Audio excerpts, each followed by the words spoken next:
আসসালামু আলাইকুম সবাইকে। আমি ফাহিম বিন মোশাররফ আছি তোমাদের সাথে আইকন অ্যাডমিশন এডের পক্ষ থেকে ফিজিক্স মেন্টর হিসেবে।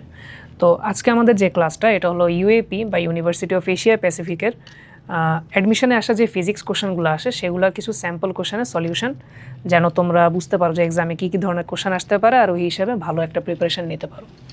সো আমরা আমাদের প্রথম এমসিকিউটা দেখি। কোশ্চেন নাম্বার 13 দেয়া এখানে আমাদেরকে জিজ্ঞেস করতেছে find the mass of earth M. তোমাদের হয়তো অনেকের আর্থের ম্যাথ মুখস্থ থাকতেও পারে, সো বাট এখানে আমাদের স্টিল ডিটারমাইন করতে হবে।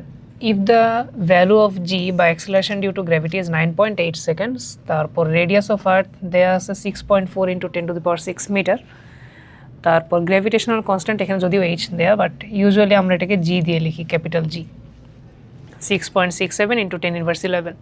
এটা যদি দেয়া নাও থাকে তোমরা এটা ক্যালকুলেটারে বের করে নিতে পারবা, সো এটা নিয়ে এত টেনশন নেই। তো এবার আমরা আমাদের আর এর ভ্যালু বের করি, না কি বলে এম এর ভ্যালু, ম্যাস অফ আর্থ। তো আমরা একটা ফর্মুলা জানি যে G, small letter g is equal to G M by R square, right? তাহলে এখানে আমাদের জি এর ভ্যালু দেওয়া আছে 9.8, তারপর ক্যাপিটাল জি এর ভ্যালু 6.67 × 10⁻11,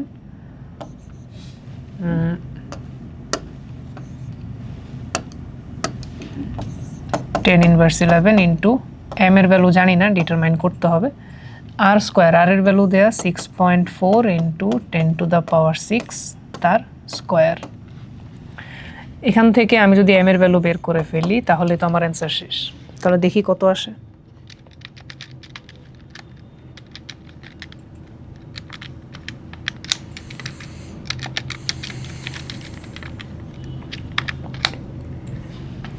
অ্যান্সার আসতেছে 6.018 × 10⁻24, আর যেহেতু এটা ম্যাস সো ইউনিট হবে কেজি।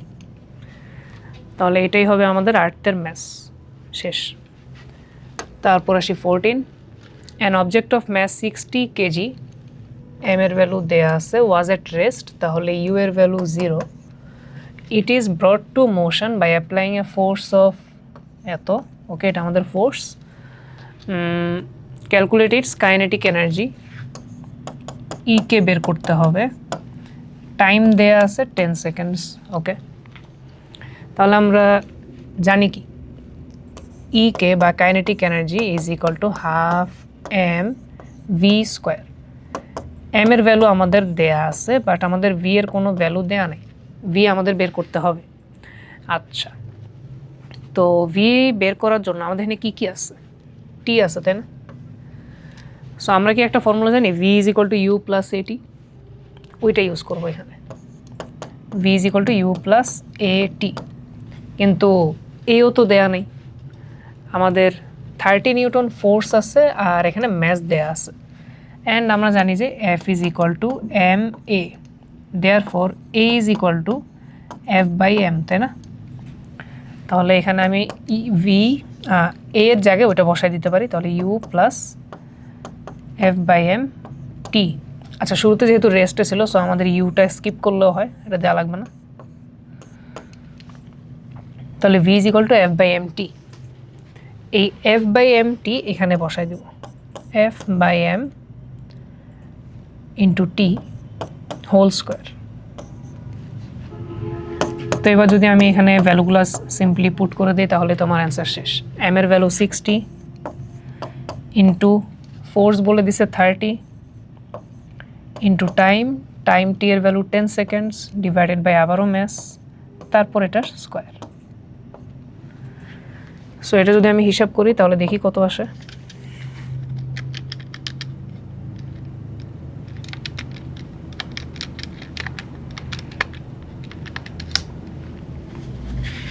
এটা আসবে 750, আর যেহেতু এটা কাইনেটিক এনার্জি ইউনিট হবে জুল, তো আমাদের ফাইনাল অ্যান্সার হবে 750 জুল। তারপর আসি পরের কোশ্চেনে, question number 15, if a force of 19.6 Newton, okay, applied on a steel wire of 1 meter length and এত metre radius, okay, then it is increased to এত metre, determine Young's modulus of the wire. আচ্ছা, so Young's modulus তোমরা যদি recall করো জিনিসটা কি ছিল, stress by strain, তাই না?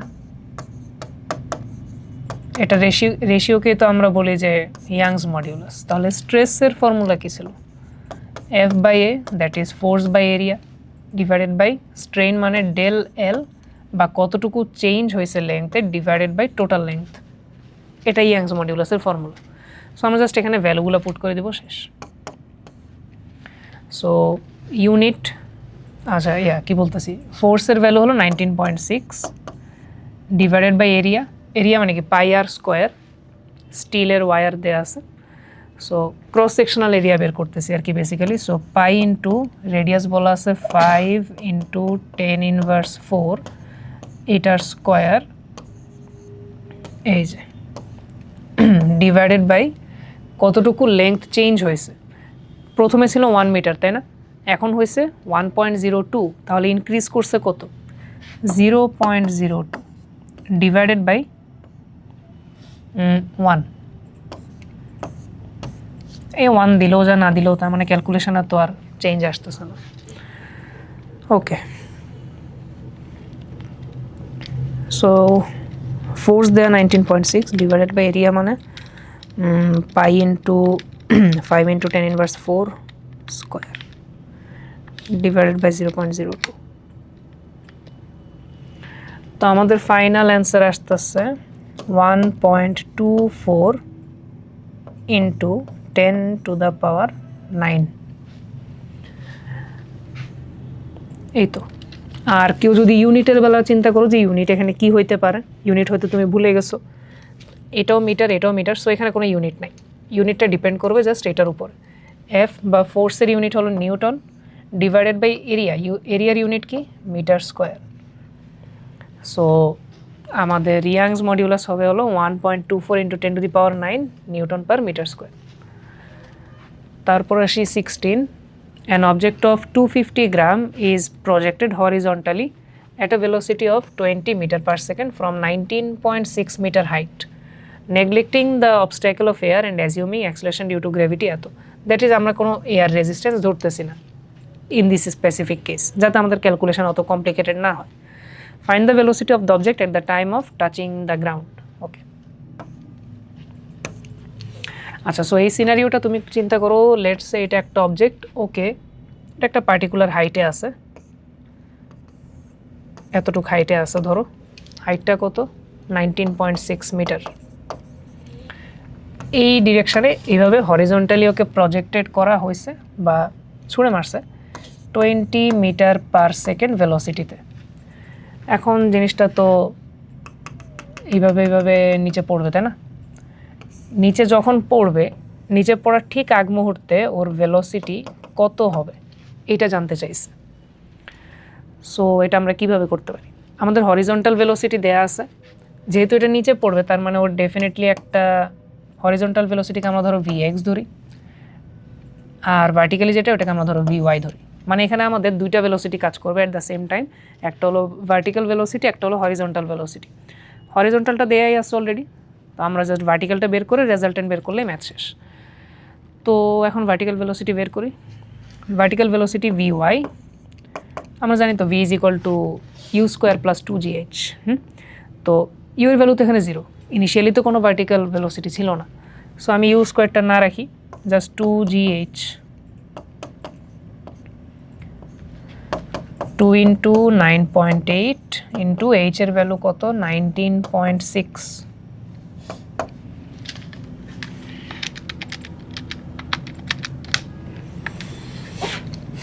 অ্যান্সার আসবে 384.16।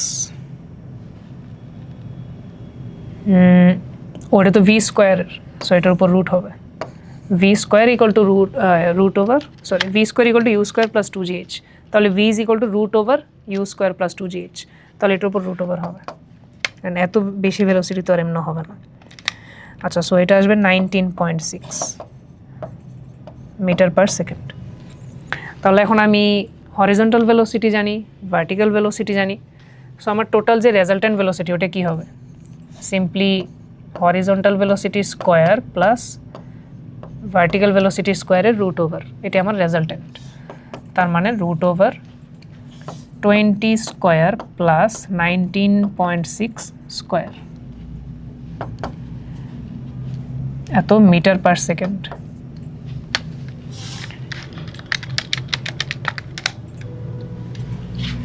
তাহলে আসবে হলো 28.002857 এরকম metre per second.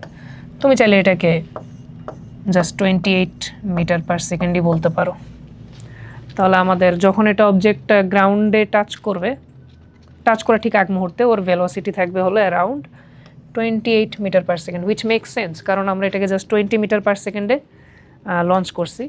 So of course touch করার আগ মুহূর্তে ওর ভেলোসিটি একটু বেশিই থাকবে। তারপর আমরা 17 আসি, write the differences between velocity and acceleration. আচ্ছা, তো এটা হয়তো তোমাদের ডেফিনিশনের আকারে লিখতে হইতে পারে, আমি জাস্ট তোমাদেরকে ফর্মুলা আকারে দেখাই দিই, ওইটা তোমরা ডেফিনিশনে লিখে নিতে পারবা। সো ভেলোসিটি মানে কি,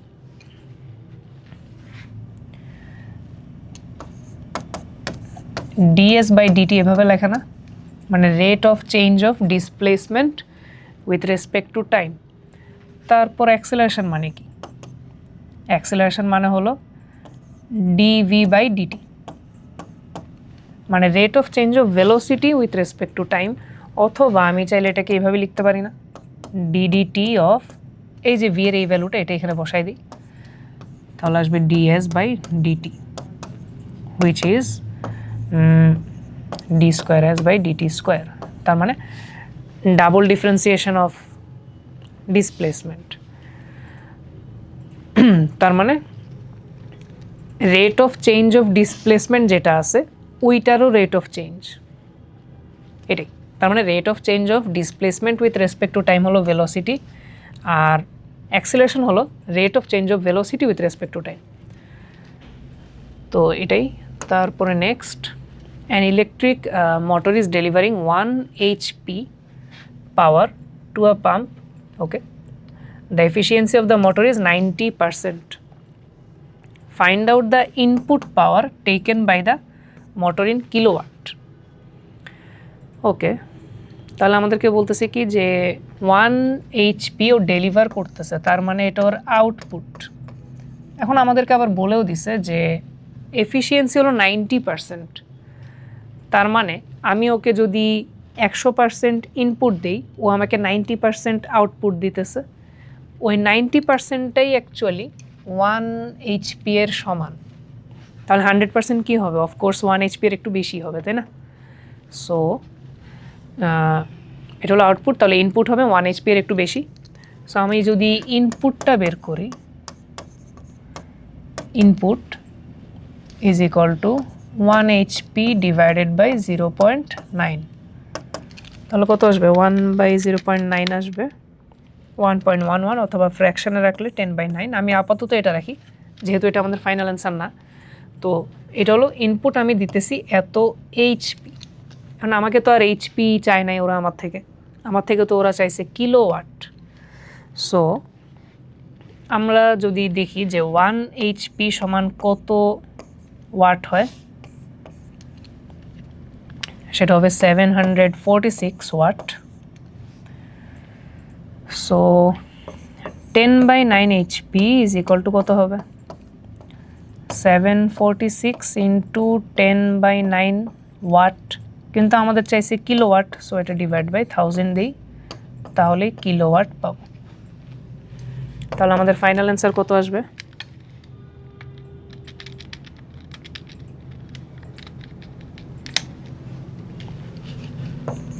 373 ডিভাইডেড বাই 450, তাহলে এটা আসবে হলো 0.8289 এরকম, এত কিলোওয়াট। আচ্ছা, একটা মিনিট।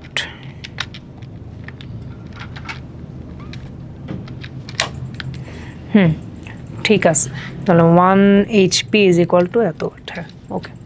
তোমরা চাইলে এটাকে 745.7 ওয়াট দিয়েও করতে পারো, তখন স্লাইটলি ডিফারেন্ট অ্যান্সার পাবা, বাট খুব বেশি ডিফারেন্ট হবে না। আচ্ছা, তো এটাই হলো আমাদের input power in terms of kilowatt. So আমাদের MCQ ছিল এই পর্যন্তই। তো তোমরা যদি আমাদের এই কোর্সটা এনরোল করো এই প্যাকেজটাতে, তাহলে তোমরা কি কি পাবা সেটা একবার দেখে নিই। তোমরা আমাদের এই প্যাকেজে পাবা লাইভ অনলাইন ক্লাস, তারপর রেকর্ডেড ক্লাস অ্যাক্সেস দেওয়া হবে তোমাদেরকে। সবসময় হয়তো লাইভ ক্লাস অনেক সময় করা হয় না, লাইক কোনো ইমার্জেন্সি থাকতে পারে বা টাইমের কোনো ইস্যুস থাকতে পারে, সেক্ষেত্রে তোমরা রেকর্ডেড ক্লাস দেখতে পারবে যেন তোমরা পিছায় না পড়ো। অ্যান্ড দেন চ্যাপ্টার ওয়াইজ আর topic wise lecture sheets provide করা হবে তোমাদেরকে, যেন তোমরা লাস্ট মিনিট প্রিপারেশন হিসেবে অল্প টাইমে এইসব পড়ে ফেলতে পারো। And then full admission test syllabus আমরা কভার করে দেওয়ার ট্রাই করবো ইনশাল্লাহ। তারপর syllabus, special guidelines and expert suggestions, so তোমাদের যে কোনো ধরনের গাইডলাইন লাগলে আমরা দিব। অ্যান্ড লাস্টলি তোমাদের প্রত্যেকটা চ্যাপ্টারের উপরে অনলাইন কুইজ নেওয়া হবে, যেন তোমাদের প্রত্যেকটা চ্যাপ্টারে একটা ভালো প্রিপারেশন থাকে। সো আমাদের ক্লাস এই পর্যন্তই। থ্যাংক ইউ সো মাচ আজকের ক্লাসটা করার জন্য।